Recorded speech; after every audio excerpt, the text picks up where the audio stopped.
తిరుమలలోని బ్రహ్మోత్సవాల ముగింపును సూచిస్తూ పవిత్ర స్నానం, చక్ర స్నానం చేస్తారు. ఇది బ్రహ్మోత్సవాలు అనే మహాయజ్ఞానికి పరిసమాప్తి పలికే పవిత్ర స్నానం. ఈ స్నానంతో బ్రహ్మోత్సవాలు, ఇతర ముఖ్యమైన పండుగలు ముగుస్తాయి. శ్రీవారి బ్రహ్మోత్సవాలు, ఇతర ముఖ్యమైన పండుగలు విజయవంతంగా, పవిత్రంగా ముగిసినట్లు ప్రకటించడాన్ని చక్రస్నానం చేస్తారు. ఇది ఒక పవిత్ర యజ్ఞం వంటిది. దీనికి అవభృత స్నానం అని కూడా పేరు. చక్రస్నానం చేసే సమయంలో భక్తులకు స్వామివారి సుదర్శన చక్రం నుండి పవిత్ర జలస్నానం చేయడం ద్వారా పాపాలు, అశుద్ధాలు తొలగిపోతాయి, శుద్ధి జరుగుతుందని విశ్వసిస్తారు.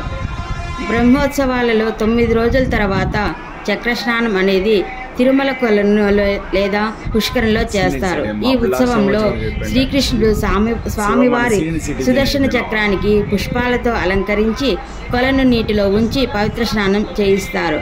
అలాగే ఈ ఉత్సవంలో శ్రీకృష్ణుడు సుదర్శన చక్రం కూడా నీటిలో ఉంచబడుతుంది. స్నానాంతరం సుదర్శన చక్రం తిరిగి ఆలయానికి తరలించబడుతుంది.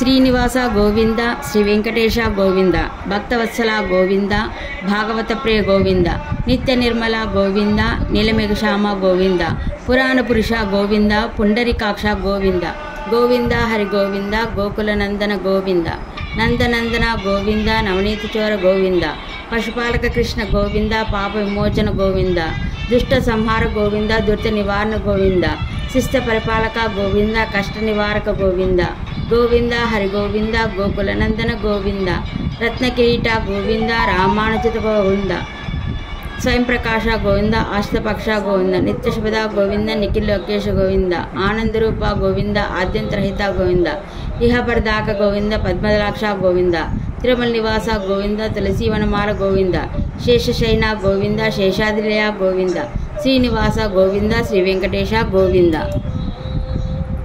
శంఖ చక్రధర గోవింద, సాంగ గదాధర గోవింద, విరజాతీర్థ గోవింద, విరోధి మర్దన గోవింద, గోవింద హరి గోవింద, గోకుల నందన గోవింద, అమ్మ గోవింద, సహస్రనామ గోవింద, లక్ష్మీ వల్లభ గోవింద, లక్ష్మణాగజ గోవింద, కస్తూరి తిలక గోవింద, కాంచనాంబర్ధర గోవింద, గరుడ వాహన గోవింద, గజరాజ రక్ష